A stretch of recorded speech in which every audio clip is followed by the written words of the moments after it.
السلام علیکم ورحمۃ اللہ وبرکاتہ۔ میرے وہ تمام دوست جنہوں نے مجھے دعا کے لیے کہا، میں اللہ کے پیارے گھر میں ان سب کے لیے دعا گو ہوں۔ اللہ رب العزت سب کے رزق میں، جان میں، مال میں، اولاد میں برکتیں عطا فرمائے، سب کو اپنے گھر بیت اللہ شریف کی اور کریم آقا علیہ الصلوۃ والسلام کی بارگاہ کی بار بار حاضری نصیب فرمائے۔ وہ تمام لوگ جو جامعہ مدینۃ النبی کے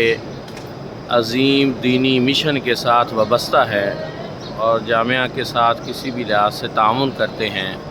مالی تعاون کرتے ہیں، دعا کرتے ہیں، اس کو پسند کرتے ہیں، دین کے اس مشن میں ہمارے ساتھ کھڑے ہوتے ہیں، میں ان سب کے لیے یہاں اللہ کے گھر میں دعا گو ہوں کہ اللہ پاک ان سب کے اوپر اپنا فضل و کرم فرمائے اور ان سب کی دینی خدمات کو قبول فرمائے۔ جتنے لوگوں نے آج تک جامعہ مدینۃ النبی کی خدمت کی ہے، اللہ رب العزت سب کے لواحقین جو فوت ہو چکے ہیں ان کی بخشش اور مغفرت فرمائے، جن کے والدین فوت ہو چکے ہیں اللہ رب العزت ان کی بخشش اور مغفرت فرمائے، جن کے والدین زندہ ہیں اللہ رب العزت ان کو اپنے والدین کا ادب کرنے کی، ان کی خدمت کرنے کی توفیق عطا فرمائے، اپنے والدین کو راضی کرنے کی توفیق عطا فرمائے، اور جن کے بھی والدین زندہ ہیں اللہ پاک ان کے والدین کو صحت سلامتی والی زندگی نصیب فرمائے۔ اللہ رب العزت جتنے بیمار ہیں اور جنہوں نے دعا کے لیے کہا ہے اللہ رب العزت سب بیماروں کو صحت کاملہ عطا فرمائے۔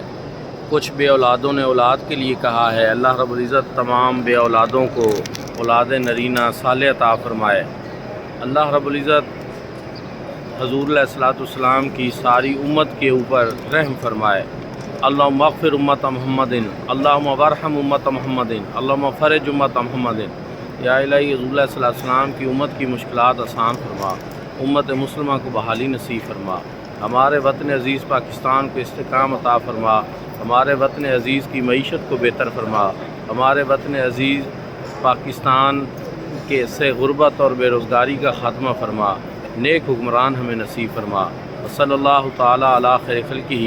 سیدنا محمد وعلی آلہ وصحبہ اجمعین۔